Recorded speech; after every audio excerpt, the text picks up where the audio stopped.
Greetings, what's up, and welcome. The sun is shining, and the magpie is casting. Coming at you guys today with a live 1 versus 1 battle, featuring spawning in the east. It's going to be the British forces of Sawik, and spawning in the west. It's going to be the Overcommand West forces of some Korean characters that I cannot read. Yeah. 99% sure that those are Korean characters. Actually, they don't look like the usual kind of Korean characters that I'm used to seeing, but not all of them do. Pretty sure that this is Korean. If those are kanji, they're ones that I have not learned yet. They don't look like kanji that I know anyway. What are we going to call this guy? I don't know. The Korean. Seems appropriate if I'm right that he's Korean. So, Sawik versus the Korean. Both, of course, newcomers to the channel, so a very warm welcome to these two commanders. The map today is going to be Kolodny Firma. A very good all-rounder map, very broad. It's as broad as it is deep. What does that even mean? Basically what I mean is it's a square shape. It's not like an oblong shape map. A lot of opportunities for flanking and a lot of opportunities for denied flank strategies. Actually, for those of you who may not know, a denied flank strategy is when, given a sort of broadly square battlefield, you deploy all of your forces to the middle and one side, and none of them on the other side, therefore denying your opponent the opportunity to flank you, or denying. That's pretty much a denied flank strategy. It can be very strong because it means that you can focus all of your defenses. Can be very weak because it basically means you're giving up on a third of the battlefield. So anyway, that is what we call a denied flank strategy. Anyway, infantry section here, they've built themselves some sandbag. They're going to get the heavy rate of fire bonus, which means that they're going to defeat these Volksgrenadiers rather handily, especially at this range. 3 Volks down to just 1 Tommy down tells the story of this battle. And of course, Korean here will be wanting to fall these back at the earliest opportunity. Actually, some Storm Pioneers getting in for the flank. I do take it back. That's going to force the Tommies back. Storm Pioneers very good against Tommies when they're in it at 4 men.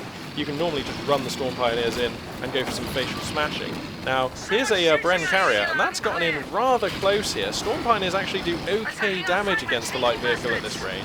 And as you can see, the damage is beginning to clock up, and not much damage being dealt by the carrier. So, that was an interesting choice of positioning there for Sawik. And these Volksgrenadiers, there's only 2 of them left, but that's fine for capping a point, and they're going to get some work done here. Even more damage getting traded onto the Universal Carrier, and I must say I'm impressed at Korean's ability here to micro these units for effect against British forces that I thought for sure had the situation in hand. Now, more Tommies are down here in the south. They're going to run into these Volksgrenadiers who are very cleverly going for the cutoff point. That is going to make this fuel point, this munitions point, useless.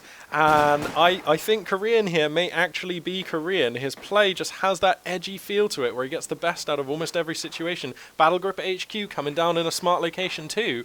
So I'm liking what I'm seeing here from Korean. Damn, I wish I could read Korean. Maybe I should actually look into reading Korean because I actually encounter a reasonable amount of Korean characters in my day-to-day life. So that is actually an idea. I might go for that. Damn it, I just have too many languages on my to-learn list. Like, I'm learning Japanese. I want to learn some French because I'm going there pretty soon, and my French, c'est terrible.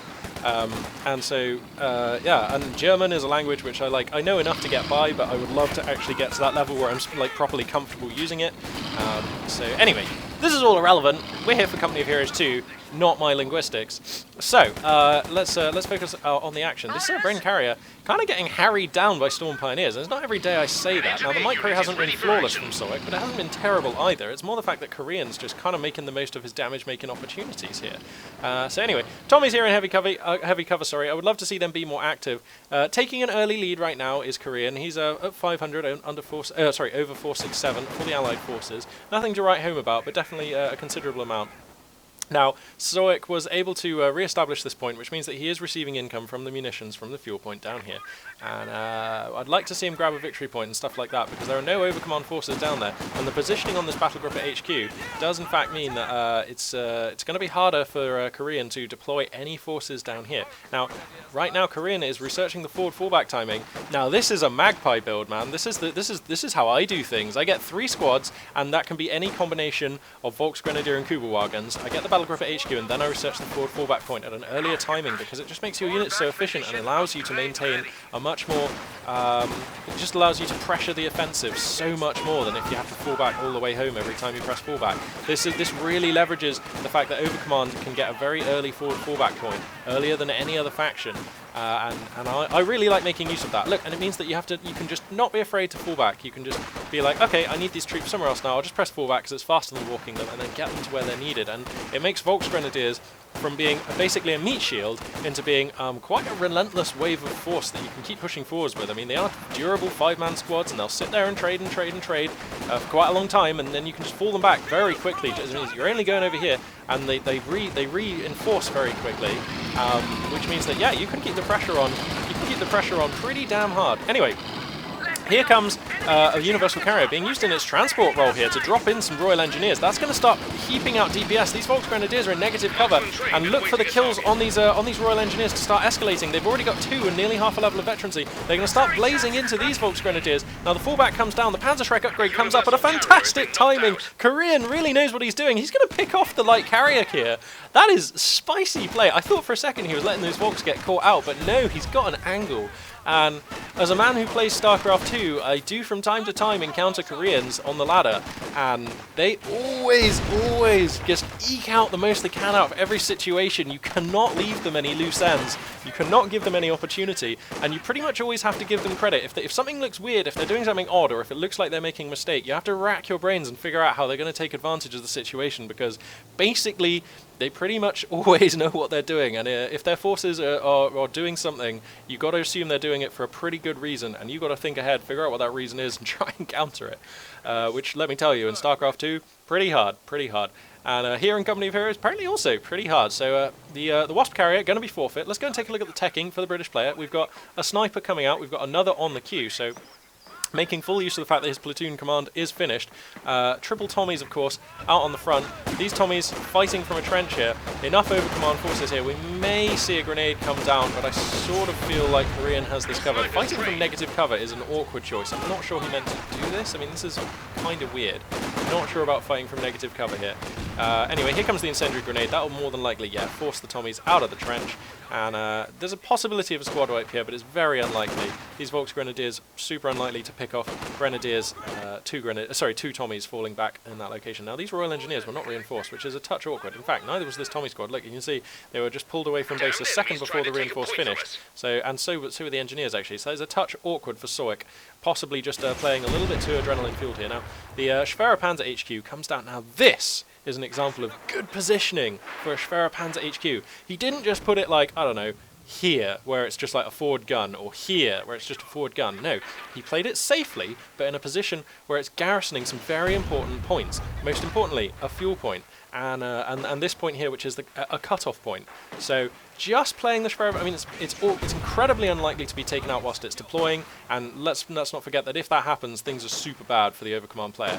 And it's going to cover a couple of points. It just strengthens your backfield, and that is an example of a really nice way to use the Schwerer Panzer HQ. SAS Snipers going to start laying into the Storm Pioneers. They're a very expensive squad, so the SAS Snipers here going to be ranking up, getting a lot of veterancy from picking off at these guys. They're going to try for a squad wipe, but no, the Storm Pioneers are going to escape. So anyway, interesting tactics here from Sawik, going for a brace of SAS Snipers. We'll have to see how this works out.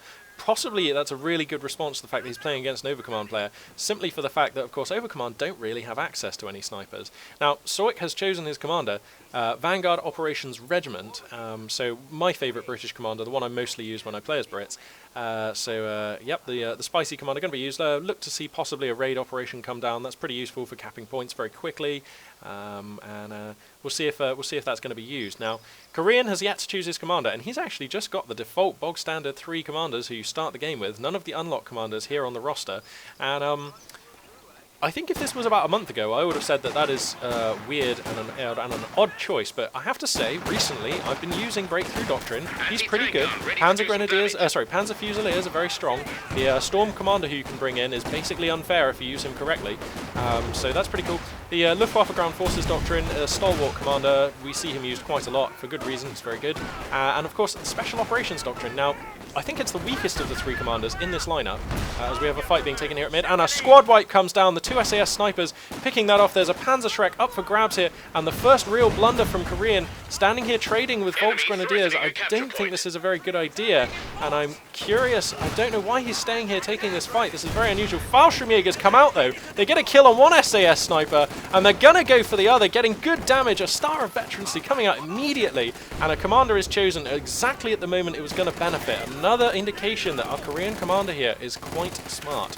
Now, losing that unit here was a shame. These Tommies are going to pick up the Shrek, which is an even bigger shame. You never want to fund your opponent with a 90 munition piece of kit.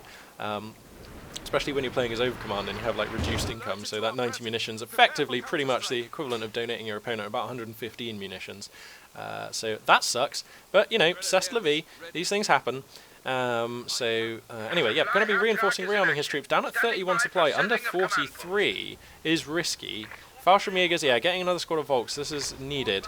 His frontline infantry just not quite enough to get the job done, although somehow he is actually maintaining control over all 3 of the victory points. So if we look at the scoreline right now, 324 for the Brits under the 491 of the Axis. So Korean doing a good job of looking after what matters most out on the map. So that is good. Also the income right now. Bear in mind this is an overcommand income. He's at 17 and 31. The Brits at just 23 and 26. That's fuel and munitions respectively, of course.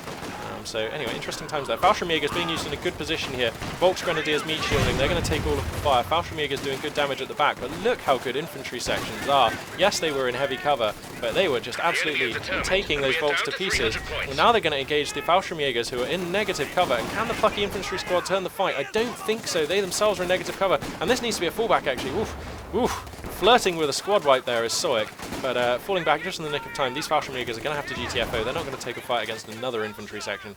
Now the 5-man squad upgrade has of course come down for our British player. He's replaced the sniper he lost, so clearly comfortable operating with 2 SAS snipers is Sawik, and I cannot blame him. Of course that's a very potent anti-infantry force which is really going to punish the usually quite elite infantry of Overcommand. Plus 2 SAS snipers does quite a lot of work against vehicles. That gives you 2 critical shots to work with. And are also just twice the DPS of a regular sniper, which pretty much makes anything lighter than a tank almost a no-go for the Overcommand player. Now, the fuel situation for the Overcommand player, he finds himself right now at just 80 fuel, so he's probably saving. I mean, he could go for a Panzer II sooner rather than later, but I imagine he's saving for a Panther or a Panzer IV. British armour, probably... Oh, actually, wow, he doesn't have the company command post yet. He's floating a lot of fuel, and he probably has enough manpower. Can he take the upgrade? Yeah, I'd love to see him get company command post then, sooner rather than later. Storm Pioneer is going to force back some Tommies in the south, supported by Volks here, getting some capturing work done. And if you look at the minimap, it's still more red than blue, and that is telling the story that's true, which is that Korean here is pretty much dominating the map and dominating the game. Now, he's not getting the best of every exchange on the map, but he's just doing what needs to be done to stay ahead and kind of keep winning. Now, there are 2 SAS snipers here. This is an extension too far. This is an extension too far. These Volks Grenadiers need to get out. They're going to get decimated. There's an SAS sniper around waiting for this guy. Oh my god! Nope, there it is. I thought he was going to get out, but sniped off right on the limit. And Korean just overextending. That's the second time now that our Korean commander has done that, and with these 2 SAS snipers, that is the weight of fire of that and all these Tommy squads. If those SAS snipers do get in range of, say, I don't know, about here and start plinking in at the battle group at HQ, that is going to be desperate times for our Overcommand commander. Now, he's at about 400 fuel, and the light gun is making life difficult for these SAS snipers. A lucky round could turn this around.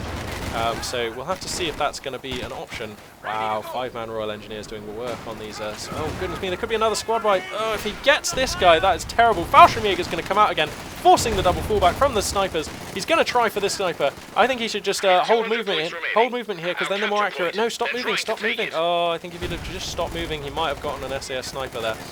He could have stopped moving and then focused this one, you see, because that one was right in among him. So he's actually going to get neither of the SAS snipers. A touch unlucky, I feel, but still, it's going to scare them away, allow his Fallschirmjägers to come back in. He could think about getting another light gun, since his existing one has been doing rather well. Up to 2 squads of Fallschirmjägers as well now, which is nice. If you can look after the fragile 4-man squads, that's pretty cool. He's got a bit of a reinforcement queue waiting here, because of course he's very low on manpower. Oh, you're kidding me. Playback over? What? Say what? Well, that's just awkward. Damn it, that was a really good game. Arg.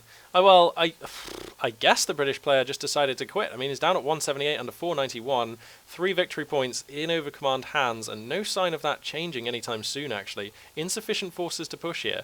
But look at Sawik's resources. He's got like 600 manpower, 200 fuel. He could just build a company command post, get his choice of a Cromwell or a Centaur out in the field, start looking to do some work supporting that with his infantry. He's even got the manpower and fuel here to do that and get weapon racks. get some Bren guns, start punishing the low infantry count here with the 2 snipers. The Bren guns would have been really good. So I think a premature GG there from Sawik, who's going to quit the game.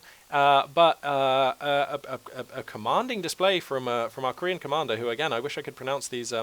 I wish I could read these Korean symbols here, but I cannot, unfortunately. So that is going to conclude this game a little prematurely, but actually looking at the scoreline, looking at the mini-map, and maybe that wasn't as close as I thought. I mean, if I crack the tack here, you can see the situation. Yeah, British forces have all fallen back. There's basically no map presence, and our Korean commander there handling things very nicely, not getting too carried away as Overcommand, just putting his battle group at HQ in a good place, like forward but not too far forward, putting his Schwerpanzer at HQ safely in the pocket, garrisoning his backfield. This is savvy Overcommand play, and this is what Overcommand players need to do if they're going to get the job done. You can't just hazardously deploy your trucks, and you've got to play Overcommand to its strengths, but you've got to also respect its weaknesses. And our Korean commander here doing just that. So for now, this is Magpie 842 signing out, but I will be coming back at you with another replay, I'm sure, in the very near future. Goodbye.